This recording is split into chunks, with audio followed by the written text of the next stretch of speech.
Isa na naman pong mainit na balita ang pag-uusapan natin ngayon tungkol dito kay Pi Network. Si Picoin na matagal nang kinukutya ng iba dahil po sa kanyang partially open mainnet at kawalan ng malinaw na direksyon ay biglang gumalaw pataas ng 13% sa loob lamang ng 24 oras or last 24 hours. Mula po sa kanyang dating presyo na 0.5308 ay umakyat po si Pi hanggang sa presyong 0.6005. Pero teka, ito na nga ba ang simula ng pagbabalik ni Pi o isa na naman itong hype na walang laman? Ngayon ay papalapit na po ang tinatawag na Pi 2-day event sa June 28. Kaya ayan, June 25 po ngayon, ilang araw na lamang. Ayan, 3 araw na lamang. Marami po ang umaasang may malaking announcement na siyang magpapabago sa takbo ni Pi Network sa araw na ito. Pero kasabay din nito ang napakalaking balita. May mahigit 268.4 million Pi tokens na i-unlock sa pagsapit po ng buwan ng July. Yan, or next month. Ito na raw ang pinakamalaking token unlock event ng Pi hanggang sa October 2027. Kaya sa video na ito ay sasagutin po natin ang mga tanong kung bakit nga ba tumataas si Picoin, ano po ang posibleng epekto ng Pi 2-day, at ano po ang ibig sabihin ng massive token unlock. At syempre, ano ang magiging epekto nito para sa atin bilang mga Pinoy crypto traders at investors ni Picoin. At ayan, bago pa tayo magpatuloy ay pakibasa na lamang po muna ang disclaimer dito sa ibaba ng ating screen. Yan, bakit nga ba biglang tumaas si Picoin sa loob ng 24 hours? Ang pagtaas po ni Pi ng halos 13% sa isang araw ay sinasabing dulot ng hype at espekulasyon na may malaking announcement sa Pi 2-day ngayong June 28. Ayon po sa mga balibalita, posibleng ipakilala ng Picore team ang Gen AI or Generative Artificial Intelligence sa ecosystem ni Pi. Sa madaling salita, parang gusto po nilang pagsamahin ang AI at saka crypto para sa mas advanced na technology. Dahil dito, marami pong investors ang muling nagpakita ng interest. Tumaas din ang daily trading volume ni Pi ng halos 11%. Sinyales na may movement at activity na muli. Yan, activity na muli sa community. Pero tandaan po natin, hindi pa ito nangangahulugang stable na ang takbo ni Pi. Kung hype lang ulit ito, maaaring biglang bumagsak muli ang presyo.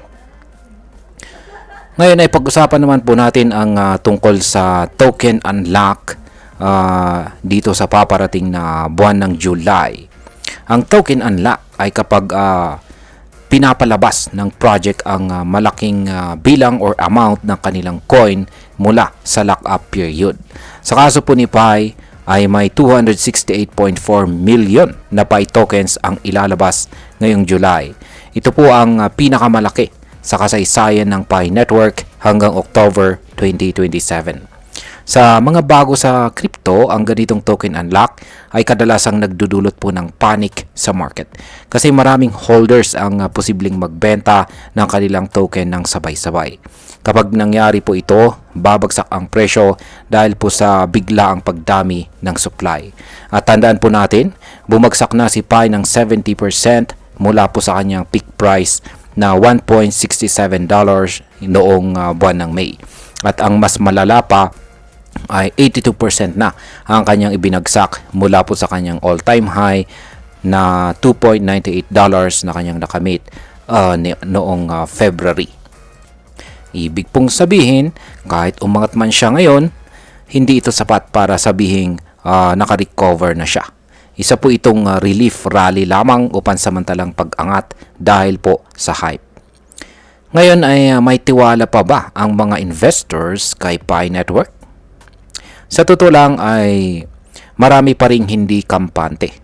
Bukod sa nakatakdang massive token unlock, sarado pa rin po ang mainnet ni Pi. Ibig pong sabihin ay hindi pa rin ito bukas sa mga malalaking exchanges. At wala pa ring malinaw na paraan para ito ay mas madaling ma-convert. Ayan, sapagkat hindi naman po sarado, hindi po closed mainnet. Nagbukas na siya pero partial. Kaya partially open. Kaya parang may bahagi siya na sarado pa. Kaya yan po kasi ang dahilan. Partially open siya kaya ayaw pong tanggapin ng mga malalaking exchanges or ayaw po nilang ilista ito sa mga malalaking platform ng mga crypto exchanges. Kaya yan na rin yung isang kahilingan ng crypto community kung saan ay magkaroon na ng fully open mainnet si Pi para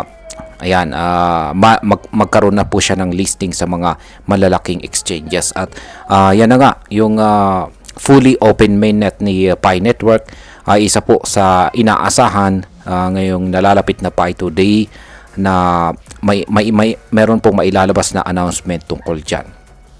Ayan. Ngayon is wala pang malinaw na roadmap para po sa decentralization at yan nga, puro pangako pa rin ang naririnig ng mga tao. In fact, noong May ay nagsilita po itong si Dr. Nicholas Kokkalis. Siya po ang co-founder ng Pi Network sa isang Gen AI panel. Pero imbis po na tumaas ang tiwala ay bumagsak ang itong si Pi ng 27% sa loob ng isang araw matapos ang event. At bakit ito bumagsak? Kasi wala pong konkretong resulta. Puro salita lamang. Ngayon pag-usapan naman po natin ang tungkol dito sa Pi Today event. Ano nga ba ang kahalagahan ng Pi Today event na ito sa June 28? Ang Pi Today ay isa po itong yearly celebration ng community ni Pi.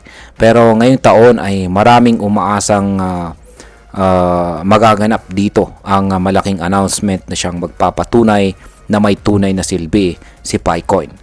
Posibleng ilabas na po ang roadmap ng integration ng AI o baka magkaroon na ng formal na pahayag tungkol sa pagbubukas or fully open mainnet ng Pi Network.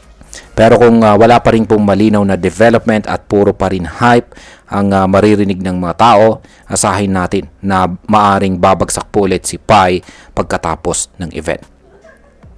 Ayan, ngayon ay pag-usapan na po natin ang posibleng epekto nito para sa atin bilang mga Pinoy crypto traders at investors ni Pi Network. Ayan, para sa atin ay dapat po tayong maging maingat. Marami sa atin ang kasali na po sa Pi Network ngayon simula pa noong mga unang taon nito.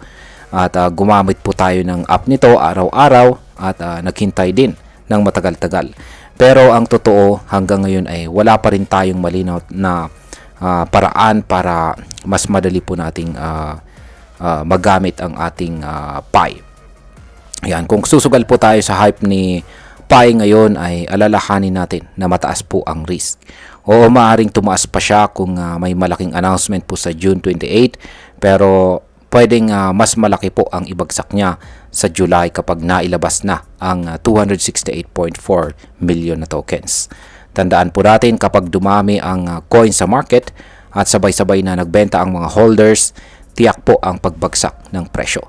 Para po sa mga bago pa lamang, iwasan muna natin ang FOMO or fear of missing out. Huwag pong basta-basta bumili dahil lamang sa hype. Sa halip ay bantayan po muna natin ang galaw ng market at ang mga susunod na hakbang ng PiCore team. At bilang panghuli, ang masasabi ko naman tungkol dito ay sa totoo lang si Pi ay parang isang pangakong paulit-ulit na binabanggit pero laging kulang sa aksyon. Mayroon po siyang potensyal, lalo na kung totoo ang balak nilang pagsamahin ang AI at saka blockchain. Pero hanggang walang transparency, hindi pa siya fully open mainnet at walang konkretong utility ang coin, mananatili lang ito sa kategoryang hype but uncertain. Sana sa darating na June 28, magbigay sila ng malinaw na direksyon. Kasi kung puro salita lamang ulit,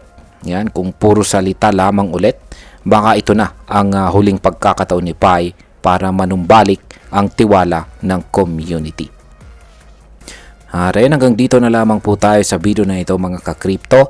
Marami pong salamat sa panonood. Ingat po tayo lagi at God bless po sa ating lahat.